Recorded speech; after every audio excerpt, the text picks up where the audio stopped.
Hi, welcome to Chard Review. Today I want to review great movie A Planet Destroyer Robot Invades Earth in Search of the Legendary Staff. Cade Yeager and the Autobots must go after Merlin's staff to stop Megatron once and for all. Today we will review the story of the 2017 movie Transformers. The last night, after the events of the Battle of Beijing, Optimus Prime left the Autobots protecting the Earth and set off toward his creators. However, soon after he left the planet, the Transformers were once again considered enemies and hunted by humans at war with both the Autobots and the Decepticons. The Earthlings have created a paramilitary organization known as TRF to track down and eliminate all Transformers. But even so, more and more aliens arrive on our planet, which has become a veritable war zone.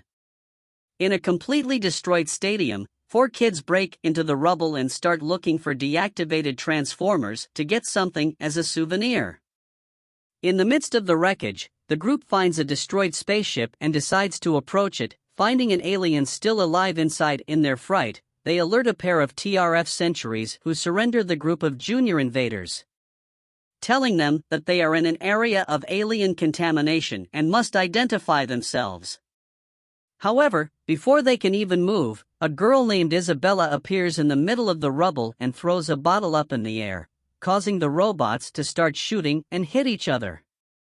In the midst of the confusion, the girl enlists the help of her sidekick Squeaks, a ramshackle gambit assembled from the remains of a blue wasp. After Isabella's command, the robot takes some steel cables and wraps them around the legs of the remaining sentry, causing him to topple over as he tries to walk, but Squeaks ends up getting hit and loses one of his parts in the process. At this point, the TRF notices the movement and sends some drones to investigate, locating the miners hiding under a rusty Autobot. Even with their presence, the military decides to go ahead with the mission and sends a fighter to shoot down the alien, firing a missile that hits the target. Seeing that her companion has been hit, Isabella kneels down and tries to encourage him to get up, but Cade Yeager, protagonist of Transformers 4, arrives, saying that it is already over and that they must flee before the TRF reinforcements arrived. While they are trying to start the car, Bumblebee jumps on top of the last sentry and finishes him off quite easily, giving them the break they needed to get out of there. With everything calmed down, Cade guides the kids to the nearest exit and goes to the Transformer in the spaceship to see if he can repair it. However, for some reason the alien tries to hand over an ancient talisman, saying that the artifact will protect Yeager. Even knowing that the Transformer doesn't have much time left, the inventor refuses the object and sets off toward the exit, where he is intercepted by TRF personnel. Completely surrounded, Cade surrenders and Bumblebee steps forward to protect his partner, receiving so many shots that his entire body disassembles, but Stilby stays alive and manages to completely rebuild his body as well as capture the squad leader. At that moment, Hound also arrives on the battlefield, leaving the TRF completely outnumbered and forcing Major Lennox to order his men to retreat, but not without first implanting a tracker in the Bumblebee's airfoil. In the midst of the confusion, the Medallion walks over to Cade and gets into the inventors without anyone noticing, along with Isabella and Squeaks, who go undercover to the Autobots' hideout in London. Sir Edmund Burton realizes that the talisman has been activated and decides to send his butler, Codman, to track down the bearer, while he himself begins to track down Vivian, a young teacher who works in a museum at the Army base of operations. Major Lennox tells about the Transformer that was on the ship and reveals that he is one of the Guardian Knights, as well as reporting that another Decepticon named Barricade has also been spotted nearby at the same time. At Megatron's hideout, Barricade tells him that he has managed to find the Knight, but that he has given the talisman to Cade, which drives the leader of the Decepticons completely insane. However, the Transformer cop talks about the TRF and reveals that they know the location of the Autobots. Still not knowing about the infiltrators in his car, Cade returns to the junkyard where he is visited by Day Trader, a demented Transformer who is always trying to sell trinkets to the inventor. When he arrives at the place, the Cybertronic merchant starts pushing a bunch of old stuff to Cade. as well as a new larynx for Bumblebee to be able to talk. But when he sees the medallion, Day Trader completely forgets about the sale and says that the appearance of this artifact is the first sign of the apocalypse. Thinking it is bullshit, Jaeger throws the cyberpunk peddler out and tries to go back to his business, but Isabella comes out of her hiding place and begs him to stay, saying that she can be useful because she knows how to repair robots since she doesn't want to take care of someone else. Cade says it's dangerous and tells her to go home, but since she doesn't have a home, the girl insists on staying with the inventor and the Autobots. Taking advantage of Jaeger's tools to weld the arm of a Decepticon in Squeaks after having the implant, Isabella goes to Cade's workshop and helps him implant the new larynx into Bumblebee. But Day Trader sold a counterfeit part and now the big yellow guy has the voice of a Russian woman, which makes the Camaro completely angry. In the Pentagon, Major Lennox learns that Megatron has captured 2 CIA agents and has contacted the TRF to free some imprisoned Decepticons, among them Mohawk, Draybot, Nitro, Zeus, and Onslaught. Along with the aliens, the TRF mobilizes all its men toward Cade Junkyard, but all this movement ends up alerting the local sheriff, who warns Cade about the visit in a hurry. The inventor grabs his belongings and starts to run away while Hound stays behind trying to buy time, but he doesn't stand a chance against the Megatron and is easily defeated in an abandoned city nearby. Kate and the Autobots prepare for combat while Grimlock and the other Dinobots deal with the military. 5:31. When Jaeger finishes setting his traps, the Decepticons arrive in town and start searching for the Autobots, but find Squeaks and start interrogating him, forcing Isabella to come out of hiding to try to defend him. As the girl approaches the robots, the medallion sticks to Cade's arm, who activates the traps prematurely to save her. Taking advantage of the distraction, the humans start running while being chased by the Megatron. However, Grimlock and the Autobots appear to defend them and the Decepticons are forced to retreat.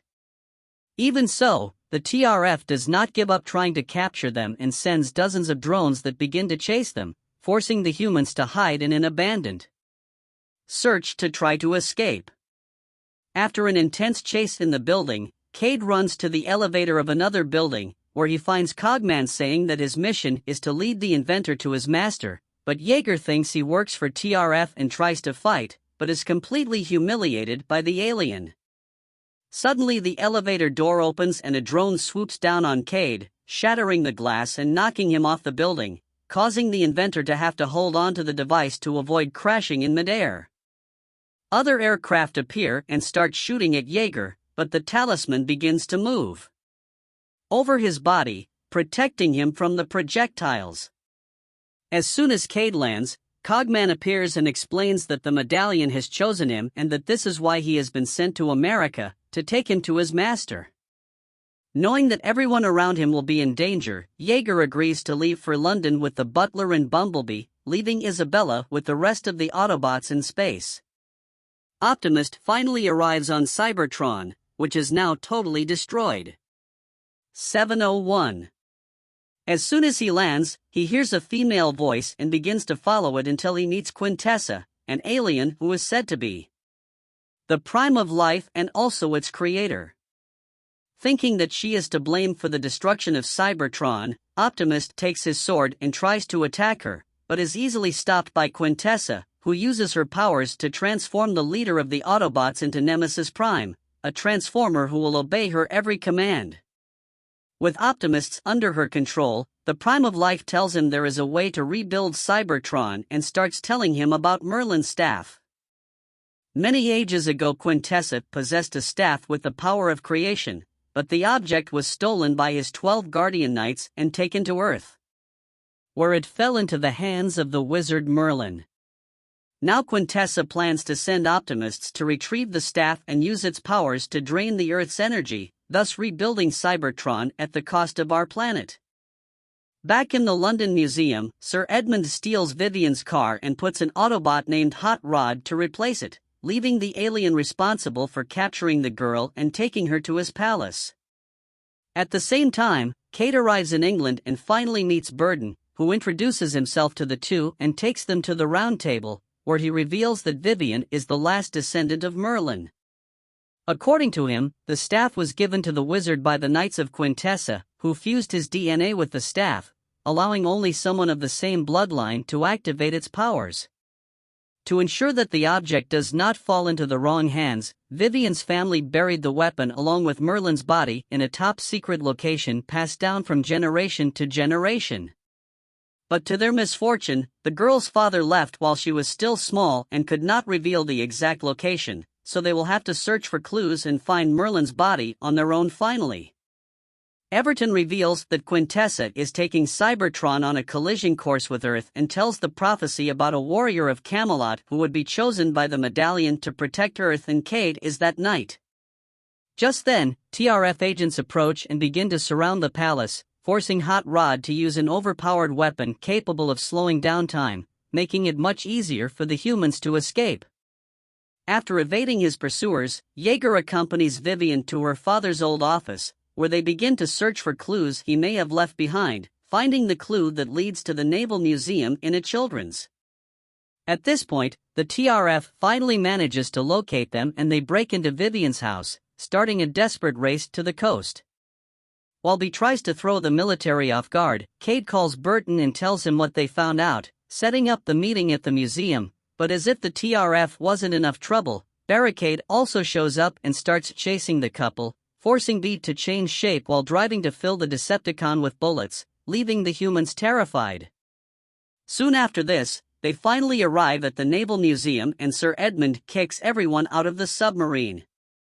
He says has been prepared by Vivian's father and will automatically go to the location of the staff with them about to leave. Burton says he has something else to do and leaves the ship and goes straight to the Prime Minister's residence. As soon as he arrives at the place, Sir Edmund says he needs an urgent meeting with the head of state, but since the guards ignore his request, he decides to use the old entrance, ending up straight in the presidential suite. As soon as he meets with the Prime Minister, Burton introduces himself and says that he needs all of the United Kingdom's military to go to Stonehenge because, according to him, that is where Quintessa and Megatron will begin their attack. At the same time, a second moon appears in the heavens and everyone on the planet finally discovers that something horrible is going to happen, forcing the leaders of several countries to get together to decide what to do in the junkyard. The Autobots, Cybertron in space, and immediately realized the war that is on its way, deciding to disobey Cade's orders and go straight to England to help him. Once at the bottom of the ocean, Cogman realizes that an RF nuclear submarine is behind them and puts the engines. The full power causing the craft to rotate 180 degrees and slam into the TRF vehicle, knocking it out of circulation.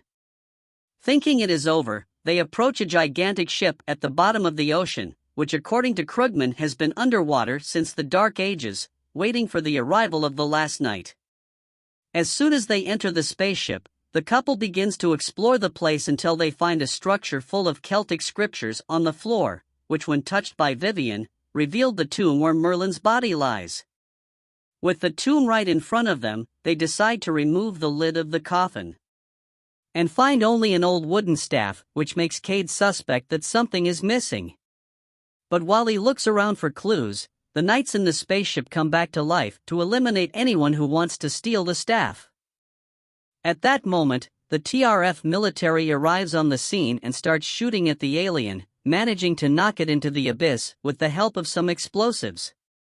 But in the midst of the confusion, Vivian ends up touching the staff, which changes shape, instantly alerting Quintessa and causing the spaceship to start moving towards the surface upon seeing the weapon in the woman's hands.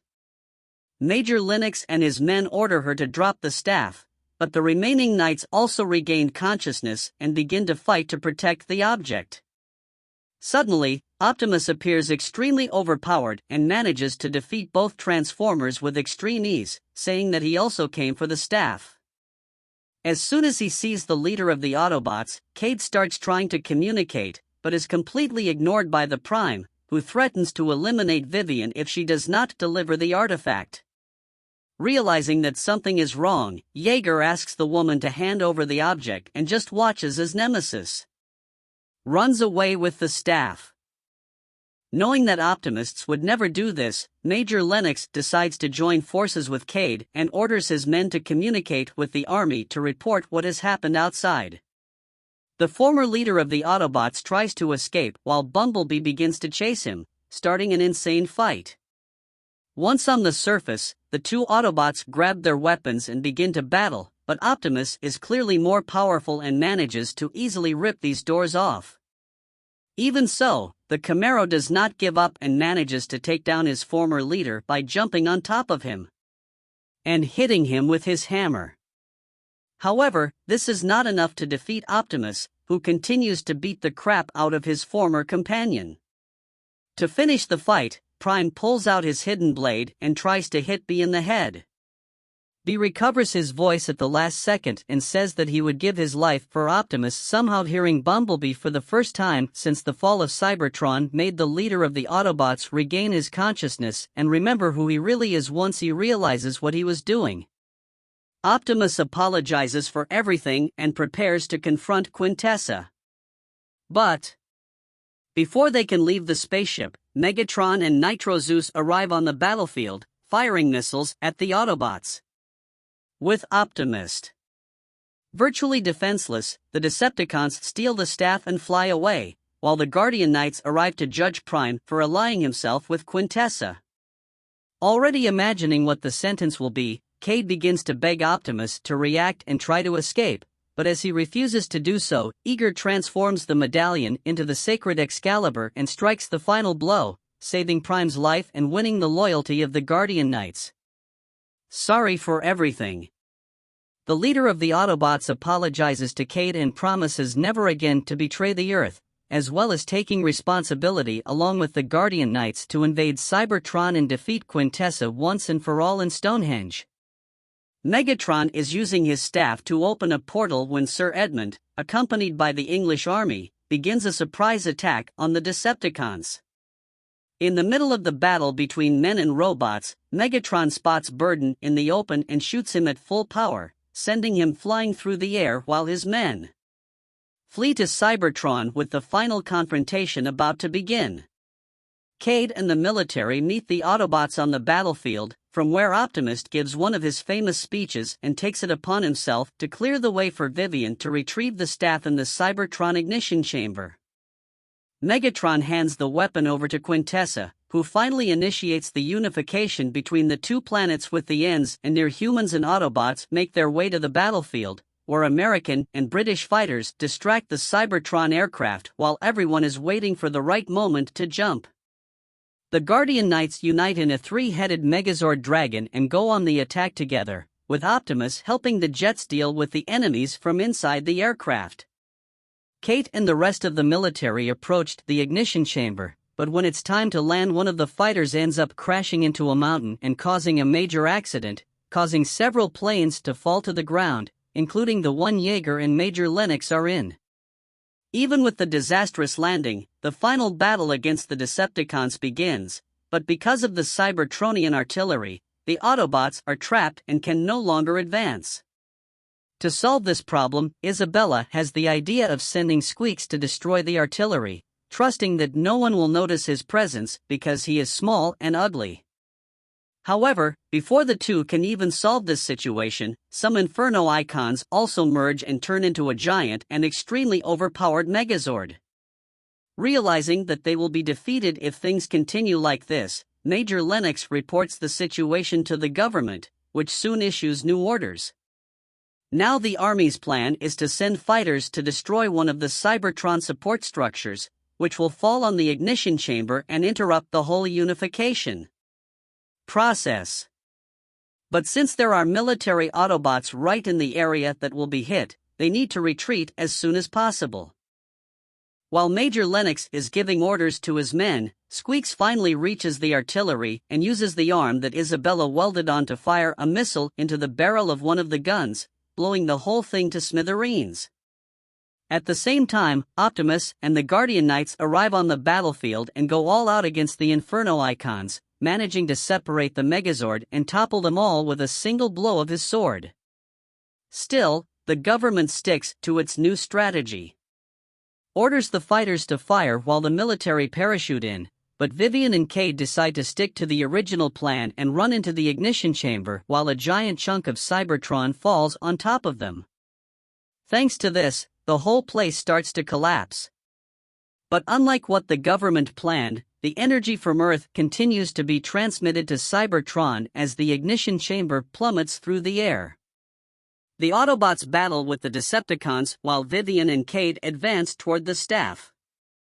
With much effort, the woman finally manages to touch Merlin's staff and gets in Megatron sight, but at the last second, Optimus Prime arrives from behind and rips off one of the Decepticons' arms with his sword, pushing him out of the chamber shortly thereafter. At this point, Quintessa has already transferred so much energy that the Earth has lost a good part of its gravitational force, making everyone practically weightless. In this way, Vivian is no longer able to reach the staff and remove it from the ground, but manages to kick Cade in the girl's direction, allowing him to throw Merlin's daughter toward the staff. With only Quintessa standing, Optimus decides to take revenge and goes all out on her being easily immobilized. However, the Autobots' intention was never to hit her, but to distract the alien while he approaches from behind with the Prime of Life completely helpless. Bumblebee loads his gun to full power and fires, causing Quintessa's body to mysteriously disappear. Now that all the enemies have been defeated, Vivian can finally take out her staff, pausing the energy transfer and saving the world once and for all. But the chamber keeps falling and they will soon crash to the ground to prevent this from happening. Cut Rod uses his time-slowing weapon, thus allowing Optimus to capture the humans and use his own body to protect them from the impact. Thanks to this, Vivian and Cade manage to get out of the battle intact, saving the planet and putting an end to the war between humans and aliens once and for all. Please leave it in the comments below, and if you like the video, please like and subscribe for more movie from Chard Review. See you next time.